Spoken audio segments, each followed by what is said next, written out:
Hey everyone, I wanted to do a quick video talking about my feelings. So the video is primarily discussing anxiety and some of the things that I struggle with on a daily basis. The reason I'm sharing this is because I hope that some of the insight that I have can help other people who are dealing with this.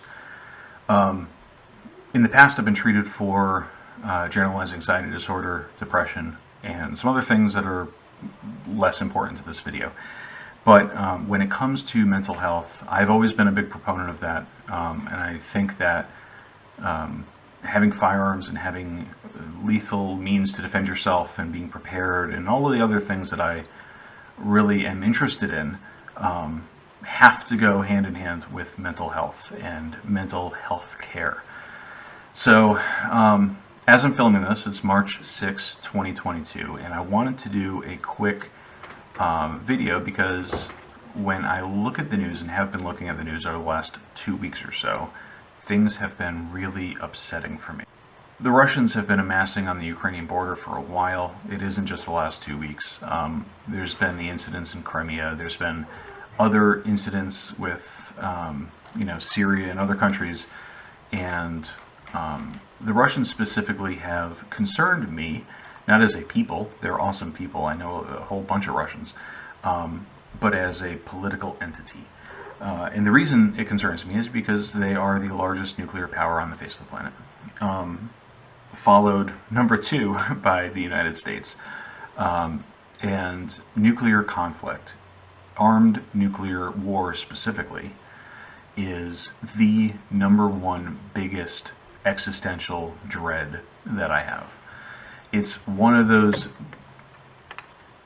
my cat's bumping into the camera, it's one of those deep triggers that really gets me into a kind of gnarly headspace. So I wanted to take a second and talk about some of the things that I'm doing to help in the short term, and I hope can help you. Number 1, when it comes to being informed on a day-to-day basis, the news, and specifically the news cycle that we have today and the access to it, is impressive. It's actually like a modern marvel. The fact that I can log on to Instagram or Twitter or CNN or Fox or any other place that you prefer to get your news and actually find news that I'm looking for is just amazing. It's an amazing feat of modern social engineering.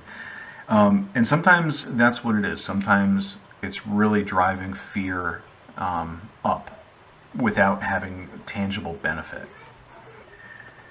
There's a misconception that I have personally when I'm looking at the news that makes me think maybe if I see the news, I can be better prepared for what's going on. Being more prepared because you're looking at the news is true to some extent, but personally, I'm in the deep end. I consume news not on a daily basis, but on an hourly basis. What I've been doing in 2022, just for context, is I've been focusing every month on personally improving myself. In January, I started by drinking 16 ounces of water before I have any other fluid or any other food in the morning. Just to remind myself to stay hydrated and also to build a habit that I know I can just check off my list and have some kind of measurable improvement on. Improvement as in wake up, do the water, you're good to go. The second thing that I've been working on is in February I was doing daily mindfulness meditation, and I'm continuing that, so I'm doing the water and the mindfulness meditation. And then in March, what I'm doing is I'm looking at the news only on odd days of the month. So, and I'm going to continue that. I'm not going to look at the news on even days. And what's important is to track how I'm feeling when I'm not looking at the news versus when I am looking at it.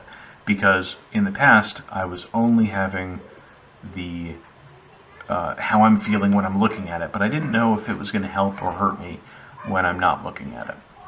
What I've noticed so far, and granted this is the 6th, so this is my 3rd day without news, is I feel a little lighter, and I feel like I really, really want to check it, but what is really nice for me, the biggest benefit for me, yesterday on the 5th, when I was looking at the news, I didn't see anything of note.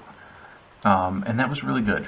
It was good to see that, you know what, you're feeling a lot of stuff, but things aren't going to explode in a day. Now, bear in mind, things might explode in a day, but I don't have any control over that. So being able to look at the news only on a every other day basis has been helping me. Another thing that's been helping is journaling. When I'm feeling a certain dread, whether it's COVID related or whether it's existential geopolitical bullshit related, or whether it's I don't know, I'm worried about the Terminator, T-800 coming back in time and trying to murder my mom or something, or whatever it is. I can journal about that. I can write that down, and I put a date and a time on it. I don't just write it in a weird notebook. I have a notebook. It is a weird notebook, but I have a notebook that is specifically for all of the things that I dread. This is it, actually. This is my little my notebook. I like writing stuff by hand, so I've got all of my a variety of pens, fountain pens that I write in my little notebook with, and it's good to be able to have something dated so that I can see, oh yeah, April 16, 2021, I was worried about police protesting. Then in May 11th, I was worried about COVID. Yeah, anyway, you get the idea. But anyway, all the different things that I'm concerned about that are on my mind that are taking up mental space and mental energy go in here. And I can review this on a periodic basis, however often I feel like reviewing it, and I can see how many of those things were really, real fears, which, like police protesting and kind of how that's going to turn sour in parts of the country are very real fears, and they're valid fears. Being worried about nuclear disaster is a valid fear, but being able to look at it, not being immersed in that feeling at the moment, is helpful because it can start engaging other parts of your brain and saying, hey, you know what, when I'm feeling this, it's not just my lizard brain that has to protect itself.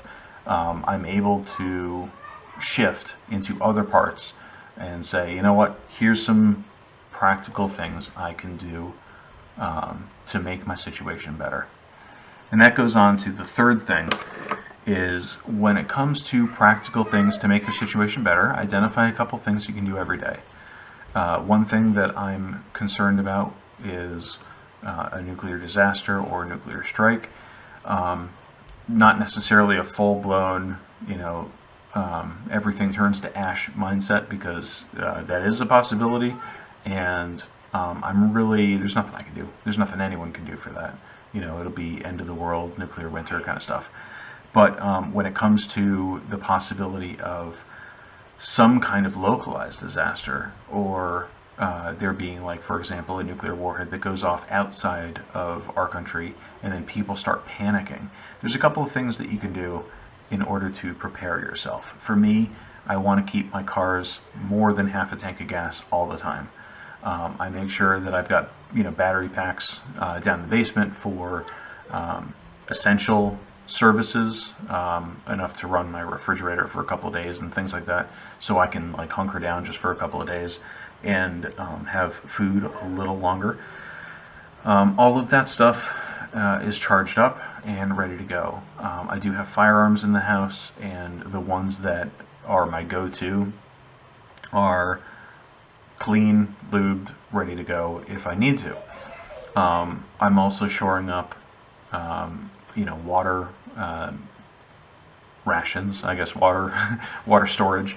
I'm making sure that I have fresh stocks of water, fresh canned goods, bags of rice, things that I may need for a month or 2 months. That's my plan. Is an extra bag of rice really going to help me out that much in the grand scheme of things? No. But what it is going to do is it's going to help settle some of my anxiety. It's going to give me control over some of the everyday things that I do have control over, because honestly, the biggest fear that I have is that I have no control over this. I have no control if a 21st century Genghis Khan gets control of a nuclear warhead or a whole arsenal. I have no control over a rogue commander of a military faction who says, screw these guys, I'm going to launch a nuke. Now, I don't know what checks and balances are in place in different countries. I don't know what they are in my own country. And I also don't have control if there's a nuclear accident. So I do want to focus on the things I do have control over and make a plan. Don't do it all in one day. Do a couple of things every day. Just do one thing a day, and you'll be better off than most of the other people out there.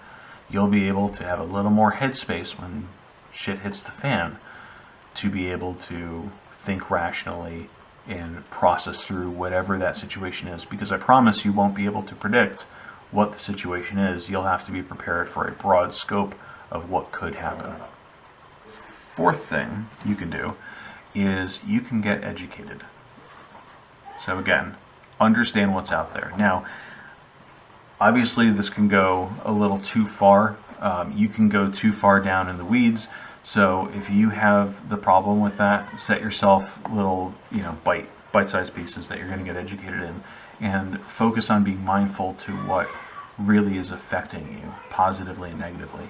I find getting educated really does help about the fears that I have. Understanding human psychology, understanding the physics of nuclear weapons is really interesting. If you're into fiction, Tom Clancy's Sum of All Fears is pretty good. Terrifying, but pretty good. And if you're into historical fact, this book I recommend, Command and Control by Eric Schlosser, is a fantastic book about a nuclear disaster, or near nuclear disaster that happened in the United States.